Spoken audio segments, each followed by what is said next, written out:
And we are back on the Capital City Recap. Now we want to turn attention to a story that's a bit controversial, affecting an appointment that was just announced in the Trump administration.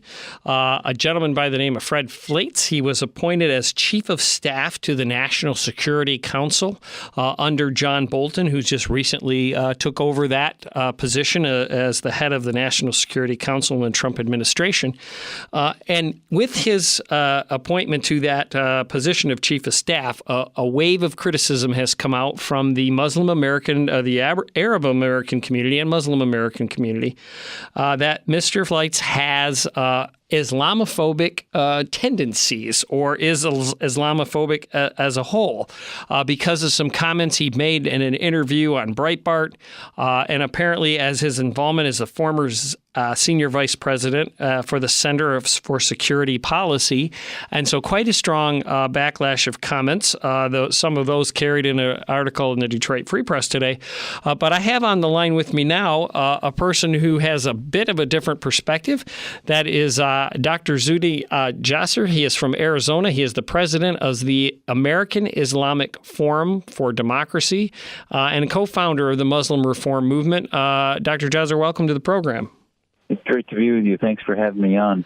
Appreciate it. Okay, and I was looking a little bit about your organization and your background. You have served in the United States military, and you have a very particular angle about this.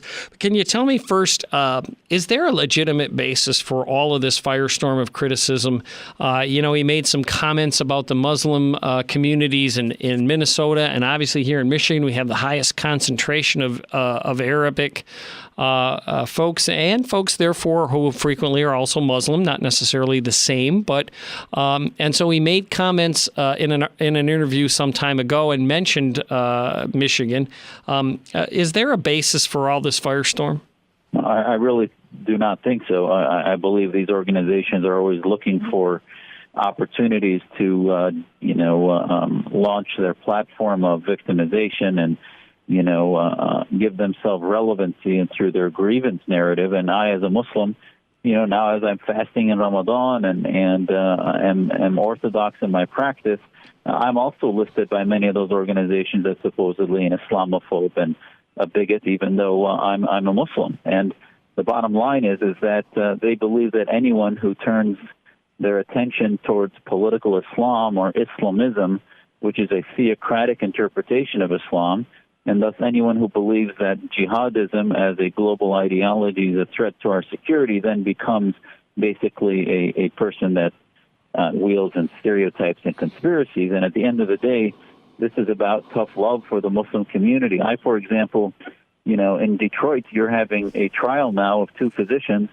if not more, that are under indictment for female genital mutilation. And those physicians were bringing in young girls, 7, 8, 9 years old, to have procedures done in clinics in suburban Detroit from Minnesota. So the FBI did a sting operation, and now hopefully they will be held to account for those crimes. We sent a letter from our organization and from our reform leaders telling the Dawoodi Bohra community to own up to the fact that not only should they tell their community to not do those procedures, but to change the ideas that led to them. And that's not what they did. So if I make a statement as a Muslim that there are communities that are separated out, that are living separatist existences in Minneapolis and in Detroit, that is actually pro-Muslim, pro-human rights, pro-feminism for equality of men and women. And you could be taken out of context to say that somehow because those Islamists are also Muslims, they're labeled as a Muslim community, some of them. I think it's just as wrong to generalize those comments as it is to say that, well, the Arabs and Muslim community are upset about Fred Fleitz, and that's just not true. There's groups that are grievance groups that might be upset, but I can tell you many of us in the Muslim Reform Movement are happy that somebody who is willing to be more specific about the threats that we face is working with John Bolton and others in the White House. Well, I guess as I hear you say that, and I didn't, and I'm very familiar, as you say, we just had a group of bills passed through our legislature in the past year particularly due to the issue of the female genital mutilation that came up and the case that you referenced. And so as you say that, I'm looking at this quote from Mr. Fleitz's interview with Breitbart, and he says, quote, "There are some communities in the United States that have not assimilated." He's referring to Muslim communities. "I am not concerned about Amish or Jewish communities, but I will tell you there are enclaves of Muslim communities in Michigan and Minnesota that concern me." And so when you bring back to my attention this case, and they were bringing young girls from Minnesota to Michigan to Muslim doctors for this, I think this is what the kind of thing that he was talking about. Absolutely. And, listen, while not all Muslims are Islamists, it's not maybe a minority are, all Islamists are Muslims. So the bottom line is that, no different than when our founding fathers fought against the theocrats in Britain, and we fought for a separation of church and state, and our first freedom is religious liberty.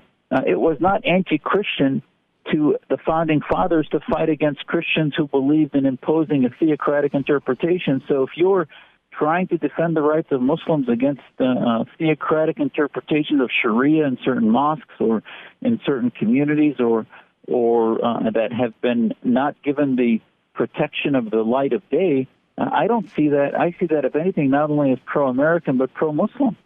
And again, we are talking with Dr. Zudek Jasser. He is the president of the American Islamic Forum for Democracy. And we were talking about this criticism of Fred Fleitz at the National Security Council. And you, in your background and what your group is about, because we see these types of criticisms. We have a candidate right now for governor. He's been mixing it up with one of the candidates who is a Muslim as well. And it seems like they say one thing, and what they're really saying is very specific to a very narrow point, which I think Mr. Fleitz must have been referring to as well, and it suddenly gets blown up into some sort of either conspiracy or a phobia. What exactly constitutes Islamophobia? Because apparently you just told me, I didn't know this, that you're accused of having it too, and you practice the Muslim faith. Yeah, to them, any criticism of Islam as an idea becomes Islamophobia, and that's why I don't even use the term, because I definitely believe there is some palpable bigotry that might exist against Muslims, but they use the term Islamophobia because they don't want anyone. That's a term that comes from the Saudi regime, that comes from Pakistan, from Organization of Islamic Cooperation terminology, where they don't want individuals to start to look at ideas that these governments peddle to determine which Islam and whose Islam can dominate. So that's why that term is used. But I do think I have a podcast called Reform This, and if you go to AIFD TV, our YouTube channel, you'll see a 5-minute video I did about that debate between Al Sayed and a couple of the other folks in that governor's race. And I pointed out how, they were criticizing, the comments of some of the, one of the members of the debate by saying that he was peddling conspiracy theories about the Muslim Brotherhood, etc. And yet Al Sayed's response wasn't it was to lecture the audience about the Constitution. He ignored completely the ideology of the Muslim Brotherhood, and this isn't conspiracy theories. The Brotherhood won an election in Egypt. The Jamaat Islamiyya dominates significant amounts of populations in Pakistan and in Egypt. The Wahhabis of Saudi Arabia, while their government might be our allies, still push this Sharia doctrine across the world. So the Khomeinists of Iran dominate that country with millions under that. So yes, I think the majority of Muslims don't want to live under that type of oppression, and that's why in America we need to fight it.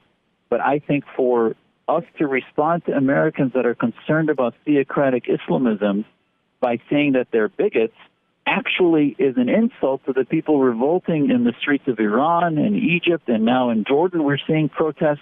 Those people want to be free, and we can't then tell Americans, well, if anyone questions theocratic interpretations of Islam, then they must be bigots. And that's absurd. Yeah. All right. Well, tell us again real quickly, your organization, your website, or where they can find that video you just mentioned. Yeah, the video is at AIFD TV. It's at YouTube at that channel, AIFD TV. It's also on our website at aifdemocracy.org, AIF as in forum, aifdemocracy.org. And you can follow me on Twitter at Dr. Zuhdijasser, DrZuhdijasser. All right. Well, we again want to thank Dr. Zuhdijasser for his perspective on this. We really appreciate the time you've taken with us. Anytime. Thanks for covering this. Appreciate it.